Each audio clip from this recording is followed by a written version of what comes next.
Om.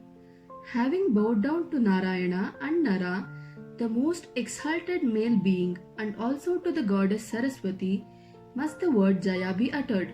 Ugrasrava, the son of Lomaharshana, surnamed Sauti, well versed in Puranas, bending with humility, one day approached the great sages of rigid vows, sitting at their ease, who had attended the 12-year sacrifice of Saunaka, surnamed Kulapati, in the forest of Naimisha.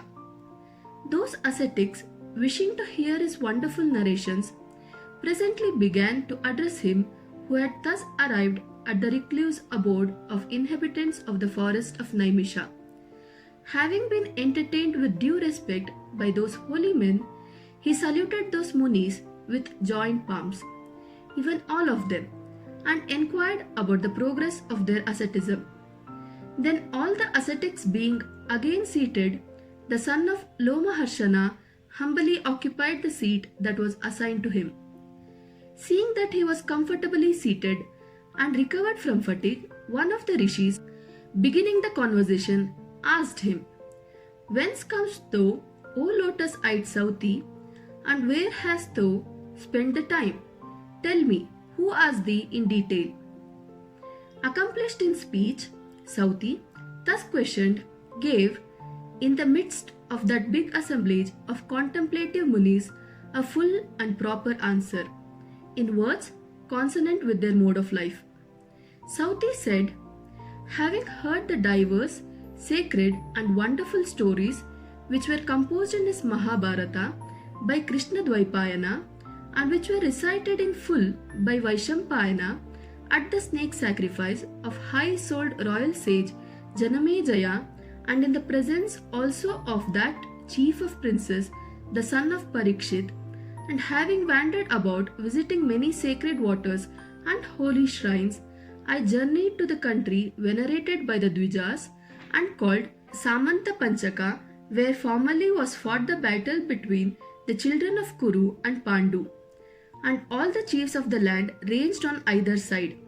Thence, anxious to see you, I came into your presence. Ye revered sages, all of whom are to me as Brahma, ye greatly blessed, who shine in this place of sacrifice with splendor of the solar fire, ye who have concluded the silent meditations and have fed the holy fire, and yet who are sitting without care. What, O ye Dvijas, shall I repeat? Shall I recount the sacred stories collected in the Puranas, containing precepts of religious duty and of worldly profit, or the acts of illustrious saints and sovereigns of mankind?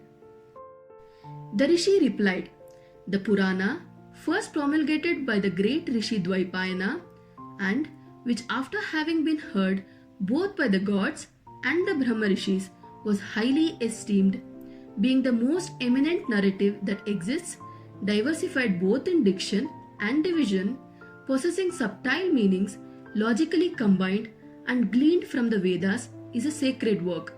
Composed in elegant language, it includes the subjects of other books, it is elucidated by other Shastras, and comprehends the sense of the four Vedas. We are desirous of hearing that history, also called Bharata, the holy composition of the wonderful Vyasa, which displayed the fear of evil, just as it was cheerfully recited by the Rishi Vaishampayana under the direction of Dwaipayana himself at the snake sacrifice of Raja Janamejaya. Sauti then said, having bowed down to the primordial being Isana, to whom multitudes make offerings, and who is adored by the multitude, who is the true incorruptible one, Brahma, perceptible, imperceptible, eternal, who is both a non-existing and an existing non-existing being, who is the universe and also distinct from the existing and non-existing universe, who is the creator of high and low, the ancient, exalted, inexhaustible one, who is Vishnu, beneficent, and the beneficence itself, worthy of all preference, pure and immaculate, who is a Hari, the ruler of faculties, the guide of all things movable and immovable. I will declare the sacred thoughts of the illustrious sage Vyasa, of marvelous deeds and worshipped here by all.